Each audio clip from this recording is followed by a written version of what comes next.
Mimikoimcho Malkeinu Sohoifi. Irmãos, nós queremos agradecer a todos os nossos convidados que estão conosco nesta manhã, irmãos e amigos, e também queremos dizer para os irmãos que hoje veio a Torá definitivamente para esta casa. Tá bom, André? Como vai? Tudo bem? A Torá veio para esta casa. Por quê? Não que ela não estivesse conosco. Ela estava aqui na casa do Francisco e da Flávia, nesse período de restauração e reconstrução aqui da casa. Então, nós queremos agradecer ao Francisco, à Flávia, por ter nos abrigado todo esse período, guardaram nossos materiais todos lá na casa deles, e eles foram muito bondosos para conosco. Que o Eterno possa abençoá-lo. O Francisco está viajando hoje, não pôde estar aqui, que o Eterno possa abençoá-los muito, muito mesmo. Nós vamos estudar então a nossa paraxá dessa manhã, que é Toledot, mas antes nós vamos orar. Pai, em nome de Yeshua, nós queremos te agradecer, porque mais um dia nós estamos na tua casa, na tua presença, mais um Shabat, e podemos com alegria no nosso coração nos colocar diante de ti e te louvar e te bendizer por isso, porque o Eterno nos manteve vivos para chegarmos até aqui. O Eterno trouxe força a cada um de nós. Aos nossos irmãos que estão na internet, são tantos, mas eu quero lembrar do Hélios e da Solange, quero lembrar da Ana e Luíde, quero lembrar da Neusimar. Perdoe-me, Neusimar, por não ter tido tempo para entrar em contato com você. As nossas lutas têm sido grandes demais aqui na casa. Nós te louvamos ao Eterno por todos os irmãos espalhados pelo Brasil e fora do Brasil. Que cada um de nós receba nesta manhã a mesma bênção. Que todos nós que aqui estamos, todos aqueles que estão conosco na internet, é o que nós te pedimos em nome de Yeshua, o nosso Messias. Irmãos, a nossa vida aqui na congregação durante a semana é bem intensa. Viver com o Eterno é viver perigosamente, intensamente, né? É assim a vida com Ele. Mas a nossa paraxá Toledot é Gênesis no capítulo 25, a partir do versículo 19. O que está acontecendo aqui? Toledot significa gerações. E gerações é uma série de organismos semelhantes àqueles que se originam uns dos outros, né? É uma linhagem, é uma descendência, é uma genealogia. Então, veja comigo do capítulo 25, do versículo 19 ao 23. Acompanhe comigo. São essas gerações de Isaque, filho de Abraão. Abraão gerou Isaque. Isaque tinha 40 anos quando tomou por mulher a Rebeca, filha de Betuel. E Betuel, arameu de Padã Arã, irmã de Labão, arameu. Isaque orou insistentemente ao Eterno por sua mulher, porque ela era estéril. O Eterno ouviu as suas orações, e Rebeca, sua mulher, concebeu. Os filhos lutavam no ventre dela, e ela disse: por que isso está acontecendo comigo? E foi perguntar ao Eterno. O Eterno lhe disse: duas nações há dentro de ti, duas pátrias, né? Dois povos se dividirão das tuas entranhas. Um povo será mais forte do que o outro povo, e o mais velho servirá ao mais moço, o maior servirá ao menor. Então, nós temos aqui uma questão, que o menor terá prioridade sobre o primogênito. O que Elohim está fazendo? Antes, para nós entendermos essa questão, vamos dar uma olhadinha no direito de primogenitura. Porque aqui quem era o mais velho era Esaú e o mais novo, Jacó. Você entende pela própria palavra que Jacó nasce depois. O direito de primogenitura, ele significa Becorã no hebraico. O primogênito Becor. Primogênito é chamado, segundo a Torá, o filho da força criadora do Pai. Vamos ver isso. Gênesis, capítulo 49, o filho da força criadora do Pai. É isso que significa primogênito, o direito de primogenitura. Olha aqui no capítulo 49 que a Torá vai nos explicar isso direitinho. E você vai ver que por que a Torá vai transtornar esta situação agora, mudando essa questão, o maior servirá ao menor. Olha o versículo 3 do 49. Rúben, tu és meu primogênito, minha força e as primícias do meu vigor, o mais excelente em alteza e o mais excelente em poder. Isso indica a importância da posição aqui de Rúben e da posição de Esaú na nossa Parashá Toledot. O direito de porção dupla pertencia ao primogênito segundo a Torá, em Deuteronômio capítulo 21, versículo 17. Não precisa ir lá não, que você já tem base na Torá, que o direito de primogenitura pertencia aqui a Esaú. Nós temos que entender direitinho para você entender o que a pastora Santa está falando. Se eu for correndo, você pode me fazer diminuir a velocidade. O direito de primogenitura está fundamentado em razões fisiológicas. Vou repetir. O direito de primogenitura está fundamentado na própria Torá, em razões fisiológicas. O que é fisiologia? É a ciência que trata das funções orgânicas, pelas quais a vida se manifesta. Na ideia geral, o primeiro fruto é o melhor. Vou repetir. Na ideia geral, o primeiro fruto é o melhor. Mais tarde, em Êxodo capítulo 11, do versículo 4 a 5, Elohim vai fazer outra questão aqui, que ele vai transtornar o direito de primogenitura, como ele transtorna aqui, Toledot, Gênesis capítulo 25, versículo 23. O mais velho, ou o maior servirá o menor. Ele vai em Êxodo 11, versículo 4 a 5, ele trará, em Gênesis 11, em Êxodo 11, versículo 4 e 5, Êxodo 11,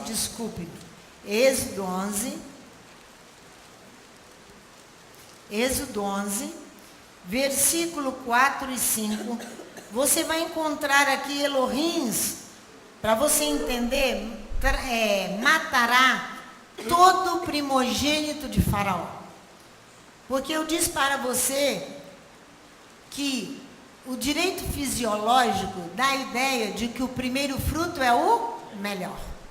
Elohim agora vai matar todos os primogênitos de Faraó para deixar Israel sair.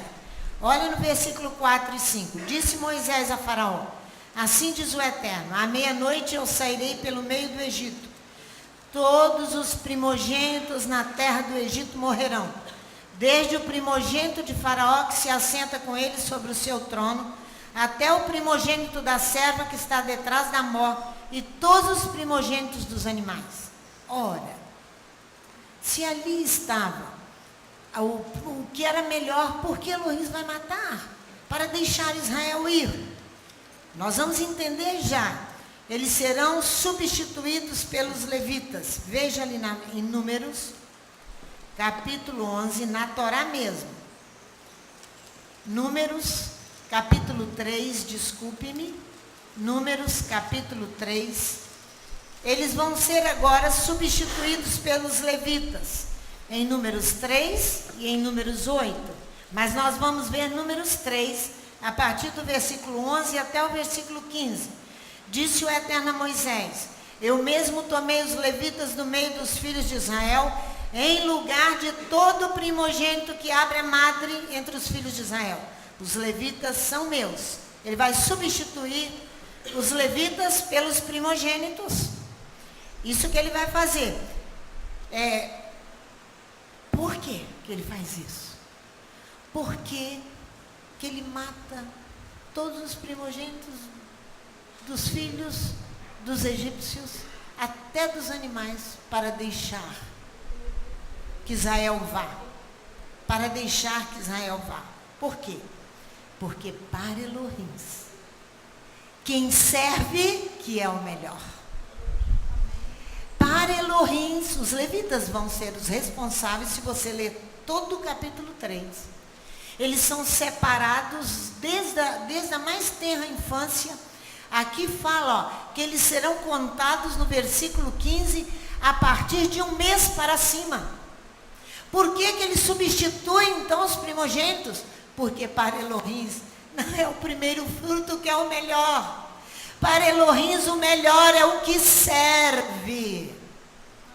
Se você quiser ser grande, diz Yeshua, que sirva aos seus irmãos e a Elohim. Que sirva. Então, para ele, na Parashat Toledot, o que Adonai vai fazer? Volta lá comigo. A ordem, ele vai transtornar essa ordem natural. Era ali Esaú que teria o direito de primogenitura. Ele vai colocar no lugar de Esaú Jacó. Porque para Elohim, aquele que serve que é o melhor. Não é o direito fisiológico. Não é. Ele vai transtornar. Aqui agora, na nossa paraxá, ele vai alterar a ordem. Olha como ele vai alterar, versículo 23. O Eterno lhe disse: 2 nações, 2 pátrias há no teu ventre. 2 povos se dividirão das tuas entranhas, Rebeca. O que está acontecendo aqui? Esaú quer saber o que está... Isaac quer saber o que estava acontecendo no ventre da sua esposa. Ele orou insistentemente para que ela pudesse conceber. E os filhos lutavam no ventre, versículo 22.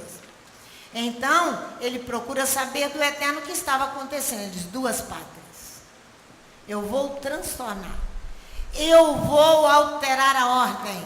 Eu vou derribar. Eu vou tornar o juízo, Elohim diz, levando o ser humano ficar sombrio quando ele transtorna.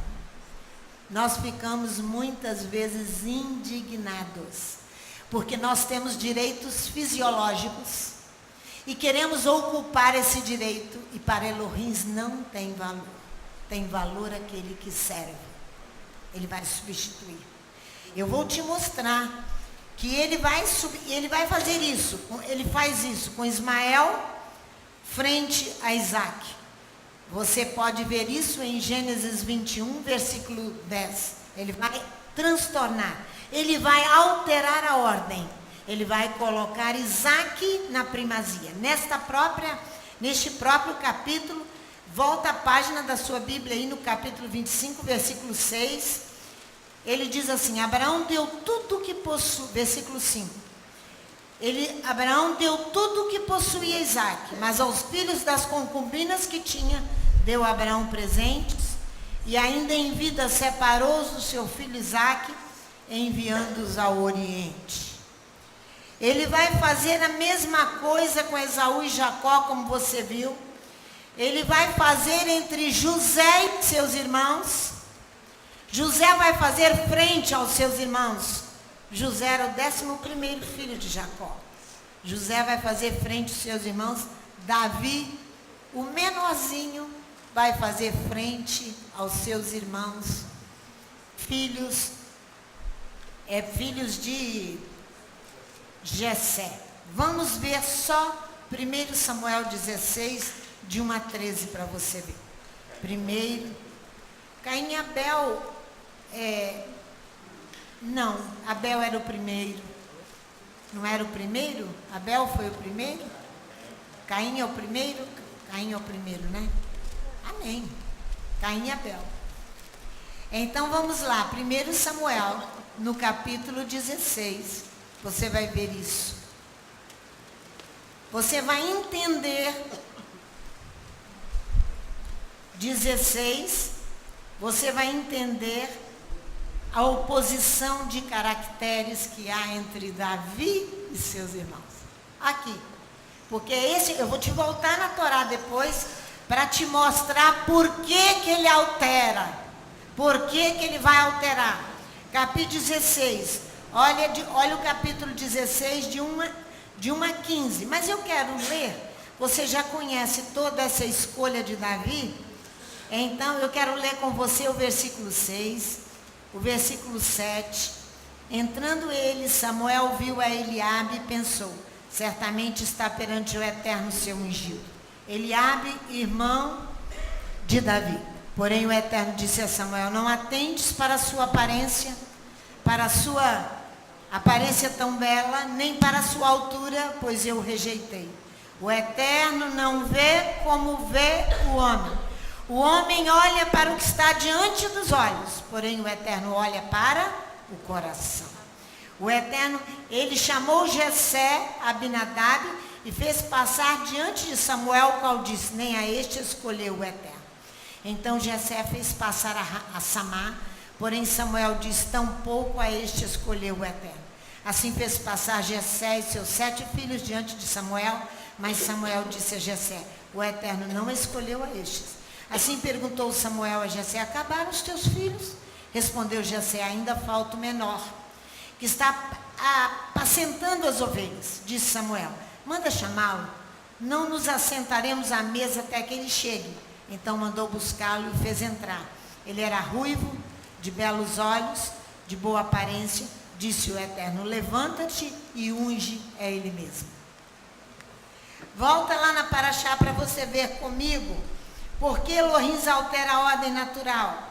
Porque Elohim busca aquele que vai servir a Elohim e aos seus irmãos.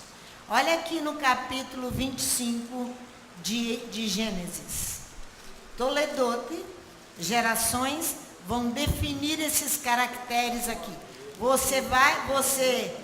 Você quer conhecer a Elohim verdadeiramente? Serve. Olha só. Olha o versículo 27, está aqui a resposta. Cresceram os adolescentes.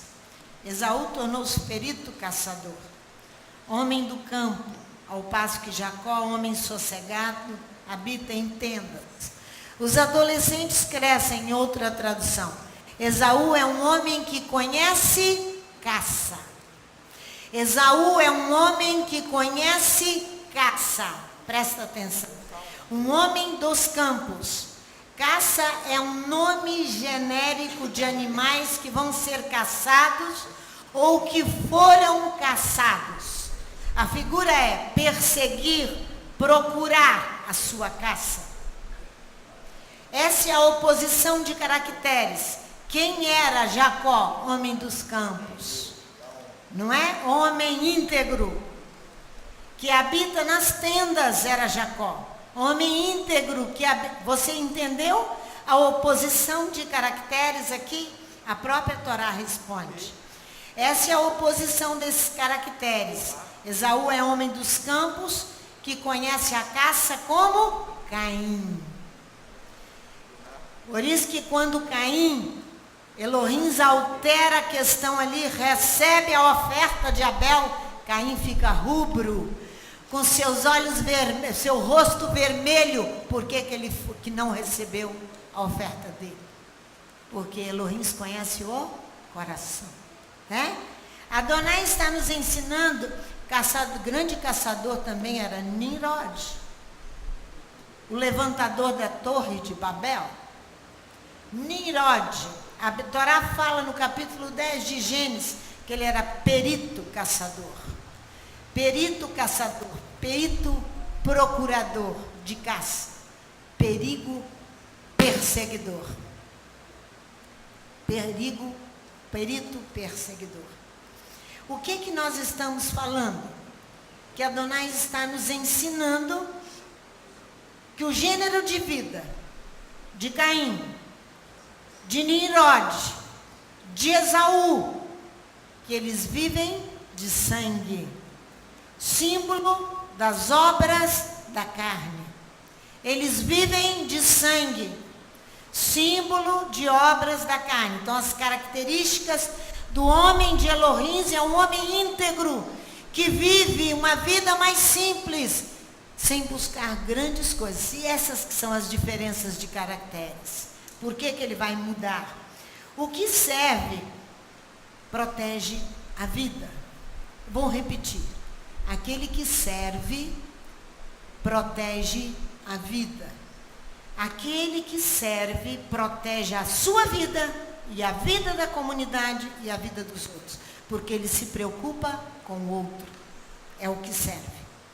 Exemplo. Vou te dar alguns exemplos bíblicos. As parteiras, elas eram serviçais. Aquelas parteiras lá do Egito, que receberam ordem de Faraó. Receberam ordem de Faraó que matasse todo menino hebreu que nascesse no território do Egito. Elas desobedecem à autoridade. Elas estão desobedecendo a um princípio bíblico da palavra. Desobediência à autoridade. O que elas fizeram? Elas são mentirosas? Não. Elas falsearam a razão em prol da vida, para a preservação da vida. Só aquele que serve, que preserva a vida. Quem não serve, não preserva a vida. Lembram de Raabe, a prostituta, do período de Josué? Lembram dela? Lembram? Ela esconde os espias que vão à casa dela se esconder. Vamos lá. Josué, capítulo 2.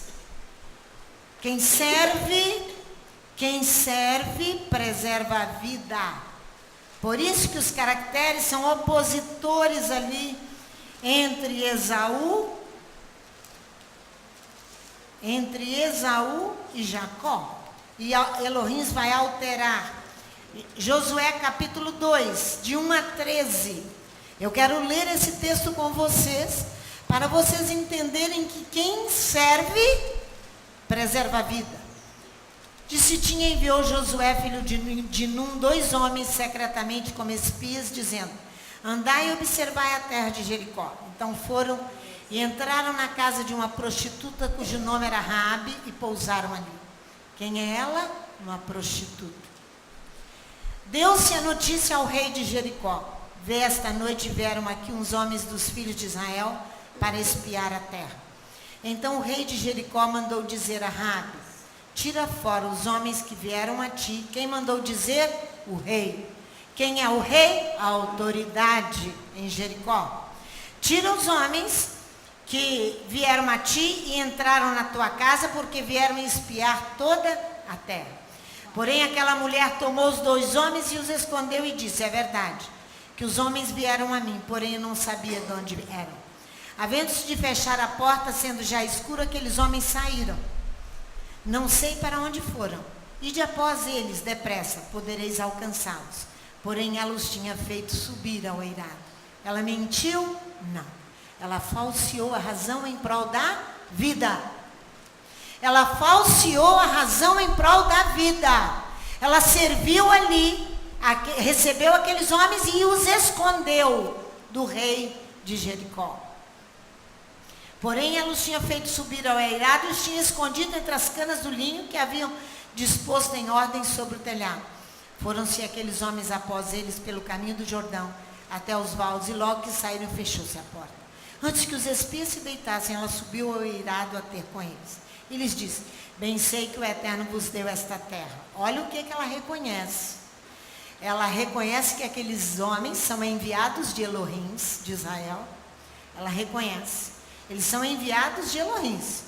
E que a vida estava com eles, porque Elohim ia destruir Jericó. A vida, e ela vai poupar, quem serve, poupa a vida. Olha aqui. E que o vosso pavor caiu sobre nós, e que todos os moradores da terra se derretem diante de vós. Ela tem uma fé aqui, confessada. Temos ouvido como o Eterno secou as águas do Mar Vermelho diante de vós, quando saís do Egito. Também o que fizesse aos 2 reis dos amorreus, Seom e Og, que estavam além do Jordão, os quais destruíste. Ouvindo isto, desmaiou-nos o coração. E em ninguém em Jericó há mais ânimo algum por causa da vossa presença. Pois o Eterno, vosso Elohim, é Elohim, em cima nos céus e embaixo na terra. E Ele vai fazer como lhe agrada. É isso que ela está dizendo. Agora, pois, jurai-me, vos peço, pelo Eterno, porque usei de misericórdia para convosco, que vós também dela usareis para com a casa de meu pai, e dai-me um sinal certo, de que conservareis a vida meu pai e a minha mãe, como também os meus irmãos e as minhas irmãs, com tudo o que tem, e de que livrareis as vossas vidas da morte. A fé a salvou. A vida que ela enxergou neles, e que eles eram 2 espias enviados por Elohim, e que Elohim ia destruir Jericó. Ela salva a vida dela e a casa dela inteira. A casa dela inteira ela salva. Davi é um outro exemplo de falsear a razão. Vai lá em 1 Samuel comigo outra vez, no capítulo 21 de 1 Samuel. Davi vai falsear a razão por 3 necessidades básicas. Porque estava faminto, porque precisava de um oráculo e precisava da instrumentalidade para a guerra. Por 3 razões, 1 Samuel 21, Davi vai falsear a razão, aqui em Nob. Irmãos, a nossa paraxá de hoje, ela fala que Elohim altera, porque ele conhece os caracteres de um e de outro.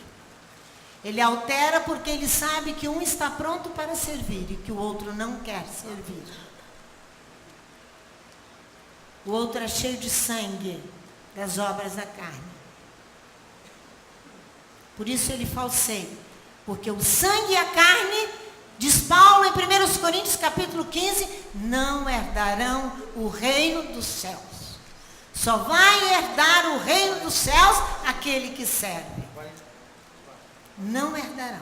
Capítulo 21. Então veio Davi a Nob, ao sacerdote Aimeleque.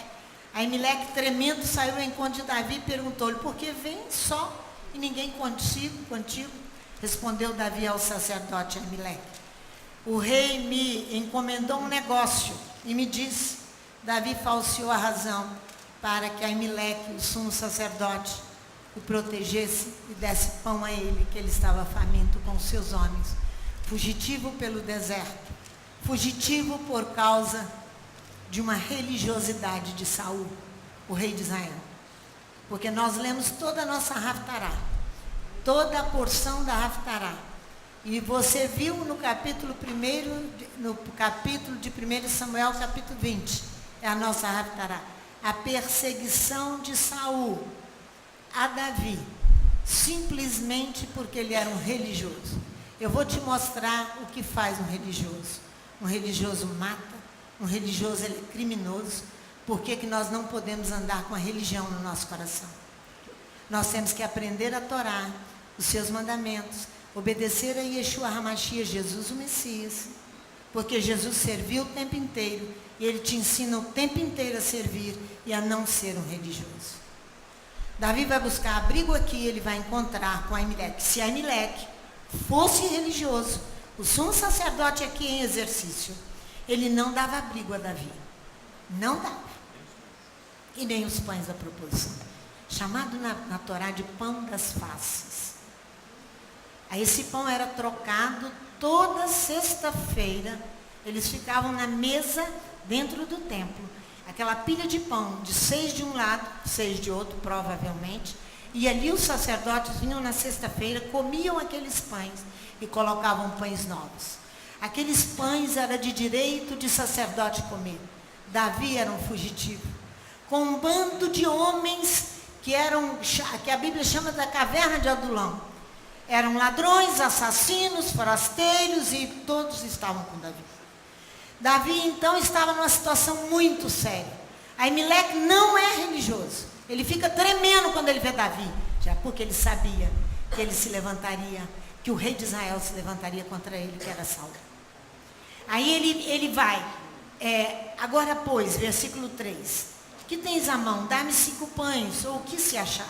Respondeu o sacerdote a Davi: não tenho pão comum, não tenho pão comum à mesa, à mão. Há, porém, pão sagrado, se ao menos os moços se abstiveram das mulheres. Respondeu Davi: sim, deveras as mulheres foram nas vedadas há 3 dias, quando eu saí.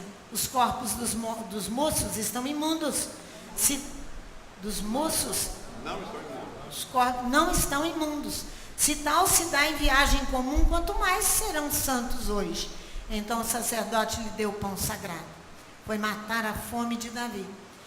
E ele então, naquilo que ele recebe a Davi, o sumo sacerdote para Davi é um oráculo. Eu tenho a direção. Ele vai oferecer a Davi agora a espada de Golias, que até então não estava com Davi. Foi Davi quem matou o gigante Golias. Mas a espada de Davi ficou com o sumo sacerdote. Ela está enrolada junto a uma estola sacerdotal, diz o texto. Ele vai entregá-la a Davi, a arma de guerra. Ele vai abençoar a Davi. Ele vai morrer depois, irmãos. Porque o religioso mata, Bia. Aquele que é religioso mata. Ele vai aqui, o sacerdote junto com Davi, falsear a razão em prol da vida de Davi e daqueles homens. O religioso não faz assim. Ele não faz assim porque ele não tem hábito de servir. Ele supre a Davi todas as necessidades do Davi. Davi recebe um oráculo, Davi recebe a espada, a instrumentalidade de guerra. A espada simboliza isto aqui, ó. A Bíblia. A espada simboliza a palavra, a instrumentalidade da nossa guerra espiritual. Não é verdade? Então ele recebe provisão e bênção do sumo sacerdote. Se você continuar lendo no capítulo 22, você vai ver quantos sacerdotes vão cair. Porque a vida de Davi foi preservada. Porque era Davi? Não. Porque o sacerdote estava preservando a vida de toda a descendência toledote de Davi, que chega até os nossos dias de hoje. É isso que ele estava preservando. Então, na religiosidade não é assim. Não é. Ali, se você for no texto, que eu não vou lá, que não dá tempo, em 1 Samuel, no capítulo 20, você vai encontrar Saul ali, com ódio total, porque Davi havia combinado com Jonatas de não comparecer no jantar, na noite, nas orações da lua nova. O judeu guarda muito bem isso aí. Ele não vai comparecer, porque ele queria saber o que estava no coração de Saul a respeito dele. E Jonatas, então, bem fiel a Davi. Jonatas, porque Saul se levanta, ele estava cumprindo o mandamento. Eu não sou contra mandamento, hein? Eu não sou contra mandamento, sou contra religioso. Religioso. A Torá, Yeshua, os profetas, os discípulos mandam o tempo inteiro o cumprimento dos mandamentos. Mas há diferença de você cumprir o mandamento porque você serve a Elohim do que você fazer automático. Ele persegue, ele diz aqui, ó. Ele diz, então se acendeu a ira de Saul. Ora, ele não estava cumprindo o mandamento da lua nova? Se levanta a ira de Saul e ele começa a perseguir Jonatas e dizendo, filho perverso, porque deu cobertura a Davi. O ódio permanecia no seu coração. Então ele tinha prazer em quê? No sangue. Quem mantém ódio em coração? Quem mantém a inimizade, mantém a separação total de Elohim de Israel. Total, total. O religioso te dá a ideia daquele homem e aquela mulher austeros, solenes, profundos, aos olhos humanos. São profundos, mas aos olhos humanos. O que você leu lá em 1 Samuel, no capítulo 16? Elohim não vê como vê o homem. Na escolha de Davi, Elohim vê o coração, porque ele olha o coração do homem, não é isso? Quando falamos de religiosidade, nós pensamos imediatamente no instinto monástico. Instinto, irmãos, é tudo aquilo que o homem fabrica, tudo aquilo que o homem faz, segundo a Torá, lá em Gênesis capítulo 6, precisa ir lá não, em Gênesis no capítulo 8, isso que é instinto. Então, o instinto monástico do religioso ele é um instinto de isolamento. Lembra dos monges? Lembra das freiras? É um instinto monástico. Qual a contribuição que se dá entrando no monastério e se ficando ali apenas orando e não tendo contato com o mundo, e o Robertinho pisando no seu pé, o outro colocando alguma coisa no seu sapato, uma pedra no seu sapato. Tudo isso serve para o trabalho do eterno no nosso coração. Para ver se eu vou suportar o André, para ver se eu vou suportar o Dr. Geraldo, para ver se eu vou verdadeiramente servi-lo com toda a sua indisposição contra mim. Essas coisas. Agora, se você entra para um monastério, vai ser um monge ou uma freira. Por isso que nós chamamos de instinto religioso. Ele tem instinto monástico. Instinto é tudo aquilo que ele fabrica, que ele pensa. O instinto do homem denuncia a sua revolta contra Elohim e a sua palavra. O instinto do ser humano, do homem, da mulher, denuncia a revolta que nós temos. O Salmo 2 diz isso. Rompamos as suas cadeias. Nós não vamos obedecê-lo, é um instinto. O religioso, ele é cheio do instinto. Ele é cheio de instinto dessa forma. Por isso que eu dei o nome de instinto monástico. Aquele que se isola numa posição extremamente austera, chique, poderoso, sabe tudo, não depende do outro. Não é, minha filha? Eu dependo de você, você depende de mim. Isso é servir. Isso é estar com o outro. Isso é visitar os órfãos e as viúvas nos seus hospitais. Ajudar o pobre e o necessitado a servir. Com regras, com normas, com preceitos, nós então, em nome de tudo isso, nós declaramos que nós servimos. Em nome da ordem, da disciplina, nós estamos dizendo que nós servimos. Em nome da moderação e da economia, nós declaramos que nós servimos. Não. Em nome da prudência e da cautela, muitas vezes eu estou sendo religioso. Saul queria matar Davi, por quê? Porque ele achava, ele já sabia no seu íntimo, que Elohim havia separado Davi, que tinha rejeitado ele. Por que ele está brigando com Jonatas? Porque você não está se importando com o seu reino. Davi vai te tomar o reino. Nós temos que estar preocupados com o reino espiritual. Por isso que o maior para Elohim é o que serve. Por isso que o maior é o que serve. Eu quero ir com você no capítulo 28 de Isaías.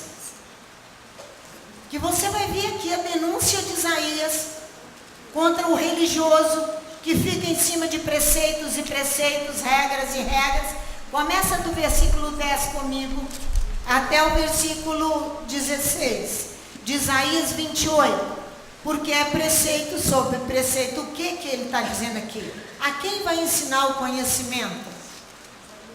Ao que saiu do peito da mãe? A criança de peito que vai se ensinar o conhecimento?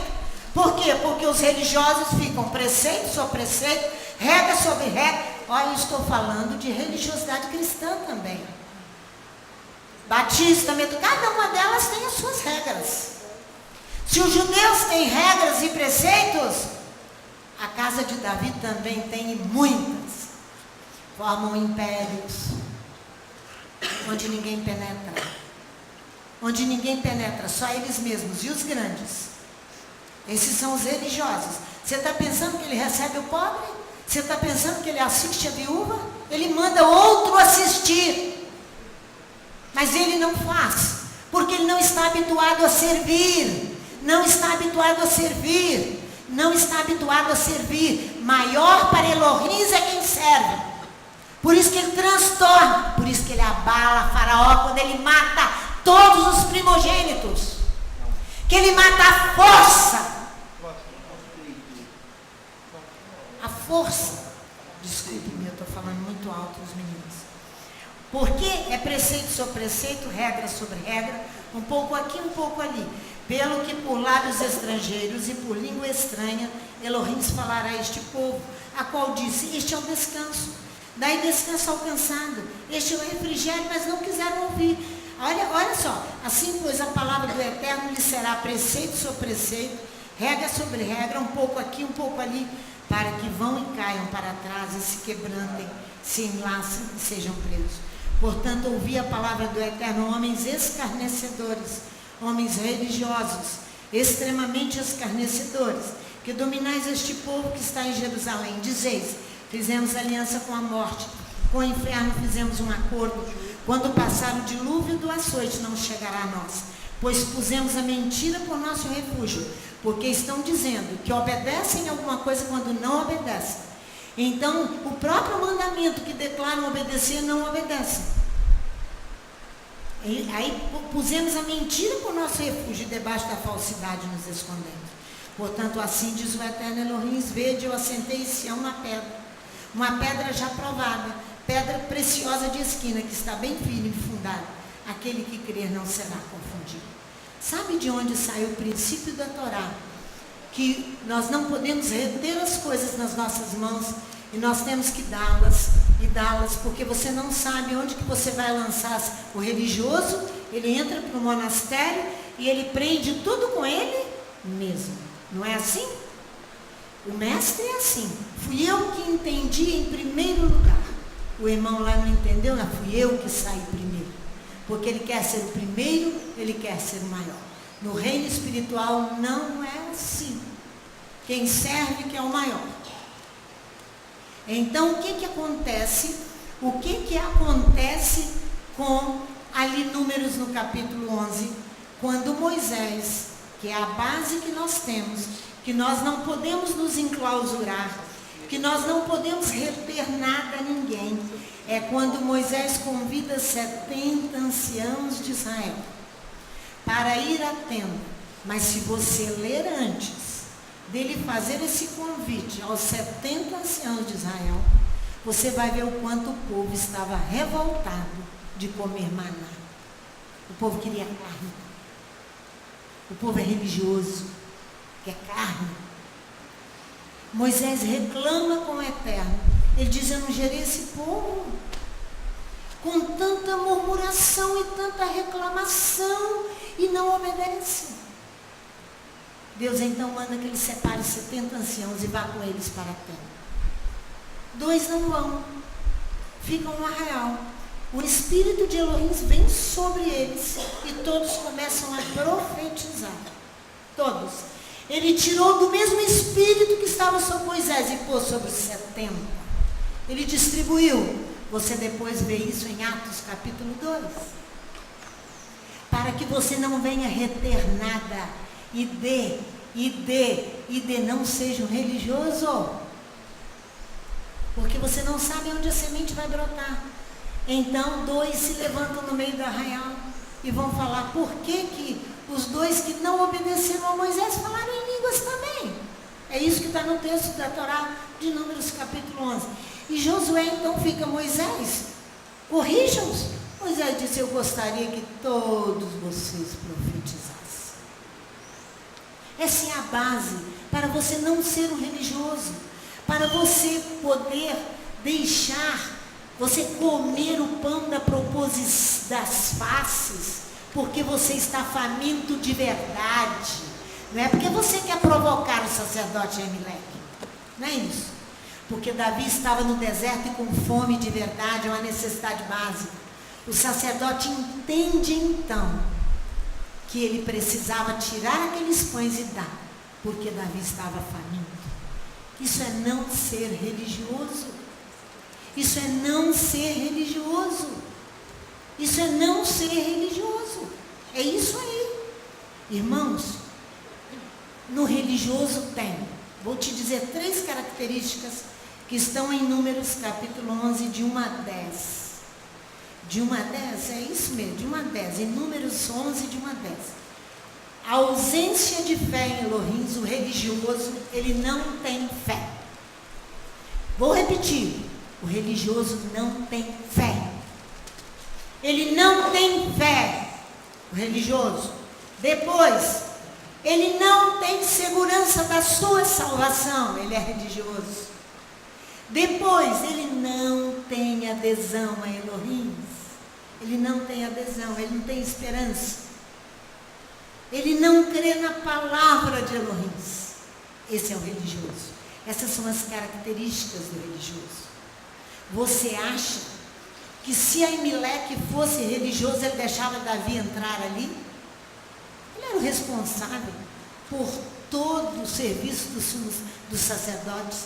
O pecado dele corresponderia ao pecado de toda a nação de Israel. Era do sumo sacerdote. Você encontra o seu sumo sacerdote, Jesus o Messias, indo na casa de Zaqueu e comendo com um homem pecador, cobrador de imposto. Você não encontra Yeshua retendo vida para ninguém. Ninguém. O religioso retém. Você encontra Yeshua com aquela mulher que foi apanhada em adultério e próxima a ser apedrejada. Ele vai preservar a vida dela. Ele vai conversar com ela. Ele vai para ela e vai dizer: filha, vai, não peques mais. Esse é o Rabino Yeshua HaMashiach, sumo sacerdote de Israel, rei de Israel. Ele não tinha religiosidade. Ele não era religioso. Vamos lá em Filipenses, no capítulo 1, que eu quero ler com vocês. Porque eu preciso voltar à Torá. Filipenses, capítulo 1, do versículo 12 até ao versículo, para entender o apóstolo Paulo. Todos nós precisamos entender que Paulo não era religioso. Só dele dizer: eu fiz judeu para ganhar os judeus, eu me fiz grego para ganhar os gregos, eu me fiz tudo para ver se eu consigo ganhar, trazer vida. É isso que Paulo está dizendo. Porque a vida vem através do arrependimento de pecados. Não com essa exibição humana de troca com Elohim. Me dá aqui que eu te dou lá. Você tem que aprender a servir. Olha aqui, capítulo 12 de Filipenses. Eu quero, irmãos, que saibais que as coisas que me aconteceram contribuíram para maior avanço do Evangelho. De maneira que as minhas cadeias no Mashiach se tornaram conhecidas de toda a guarda pretoriana e de todos os demais. Muitos dos irmãos no Eterno, tomando ânimo com as minhas cadeias, ousam falar a palavra mais confiadamente, sem temor. Verdade é que também alguns pregam ao Mashiach por inveja, por porfia, mas outros de boa mente. Deixa todo mundo anunciar. Se estão anunciando por porfia, por inveja, deixa anunciar o Mashiach, com disputa, com competição. Mas outros de boa mente, ele diz, estes por amor, sabendo que fui posto para a defesa do Evangelho. Aqueles, contudo, anunciam a Mashiach por contenda, não sinceramente, julgando suscitar aflição às minhas cadeias. Mas que importa? Contanto que o Mashiach de qualquer modo seja anunciado, ou por pretexto ou de verdade. Nisto me regozijo sim, e me regozijarei, pois sei que isso me resultará em salvação, pela vossa súplica e pelo socorro do Espírito de Yeshua HaMashiach. A minha ardente expectativa e esperança é de em nada ser confundido, mas ter muita coragem para agora e sempre o Mashiach ser engrandecido no meu corpo, quer pela vida, quer pela morte. Para mim, o viver é o Mashiach e o morrer é lucro. Por que você entende Paulo dizendo isso aqui? Porque Paulo estava distribuindo vida, pregando arrependimento de pecados, não estava preocupado de fazer nenhuma negociação com ninguém. Paulo não estava preocupado em se exibir, pelo contrário, passava a noite, se fosse necessário, ensinando, para que o povo pudesse compreender a mensagem do Evangelho e a mensagem da salvação, unido com as sinagogas. Com o seu, não pregou nada contra os judeus, nada, nem ele, nem Yeshua HaMashiach e nem os discípulos. Isso, muita coisa surgiu-se depois, né? Então, você vai conferir comigo, na Parashá Toledot e Gerações, como nossos pais não eram religiosos, mas eles guardavam as ordens, as regras e a Torá. Você não encontra religião nem Abraão, nem Isaac e nem Jacó. Não eram religiosos. Mas eles guardavam ordens, a Torá e os preceitos. Por que eles guardavam? E por que disseram que nós estamos livres de guardar? Te contaram uma história de carochinha. Se disse que você está livre de não guardar Shabbat. Se você não guardar os mandamentos, você não entendeu Yeshua HaMashiach, que ele é um hebreu, hebreu por si só significa servo, servidor de Elohim, e que diz, aquele que me ama guarda os meus mandamentos. Aí você vai encontrar aqui na Parashá Toledot, capítulo 26. Olha como os nossos pais, os patriarcas, não eram religiosos. Versículo 1 e 2. Houve uma fome na terra, além da primeira ocorrida nos dias de Abraão. Capítulo 26, versículo 1 e 2. Por isso foi Isaac e Abimeleque, rei dos filisteus, em Gerar. Apareceu-lhe o Eterno e disse, não desças ao Egito, habita na terra que eu te disser. Por que disse para ele, não desça ao Egito?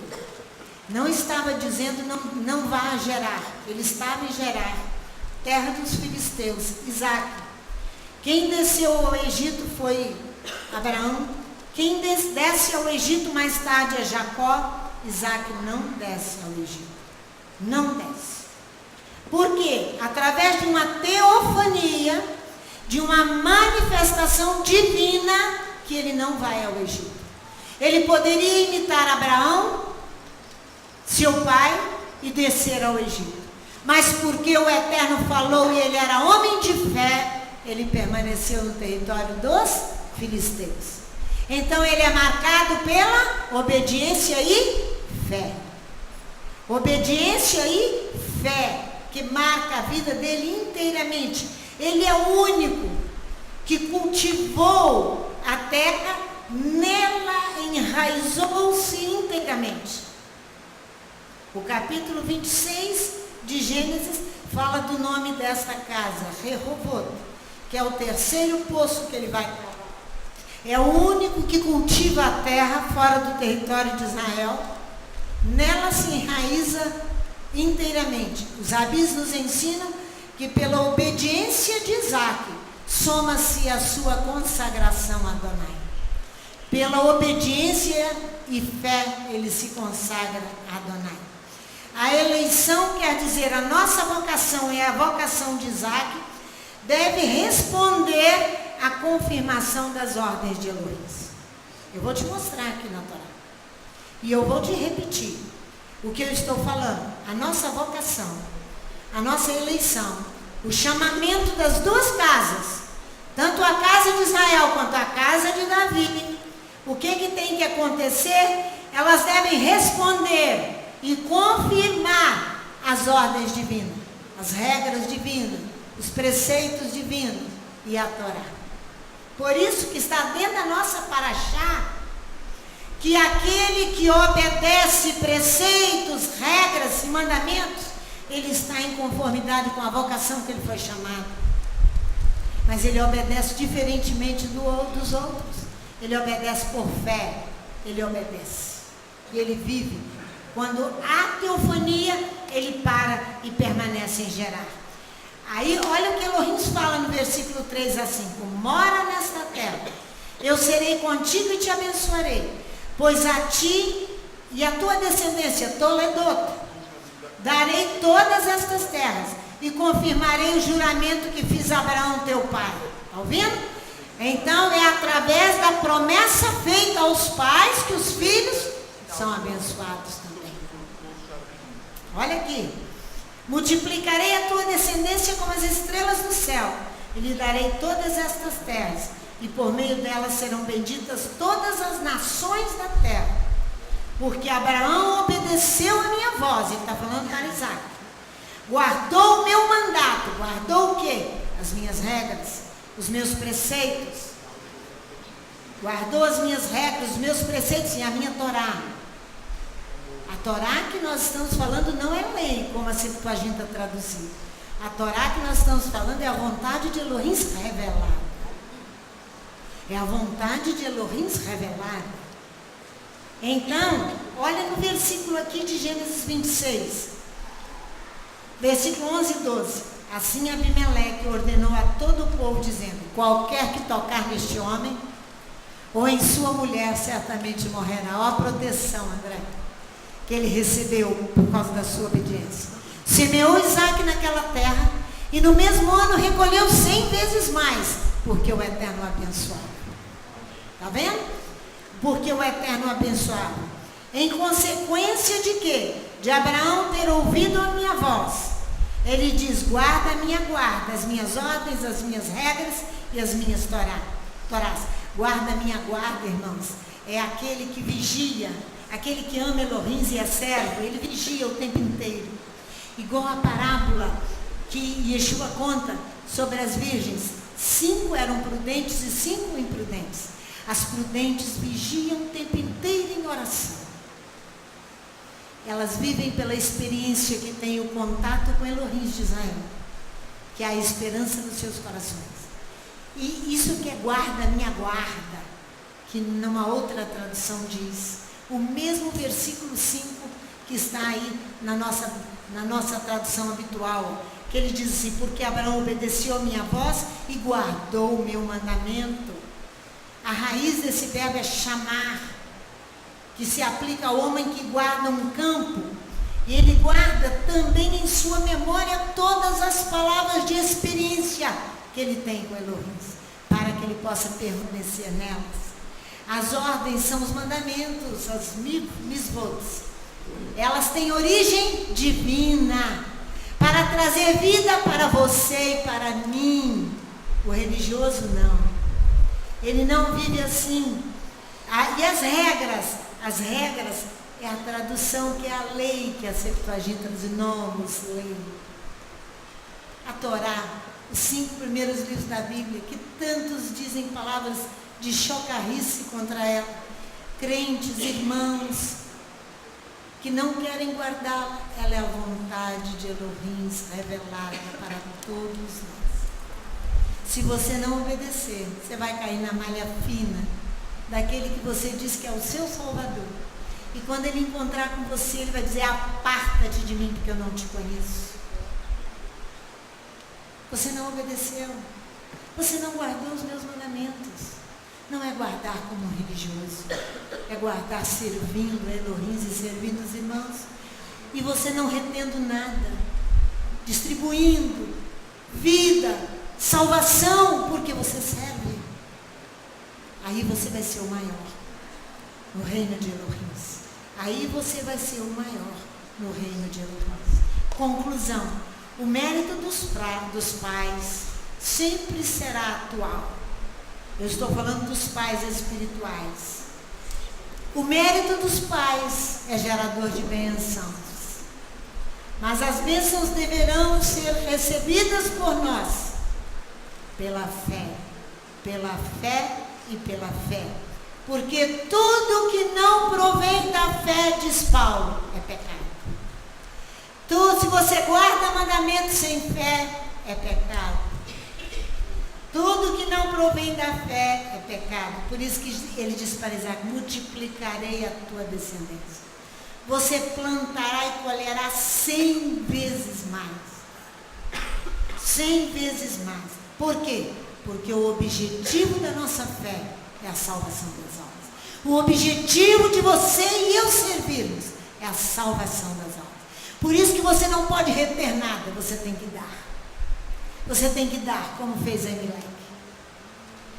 Que o Eterno nos abençoe, para que Toledo, descendência, nós venhamos trabalhar por essa descendência, dando, e servindo, para que todos tenham em abundância.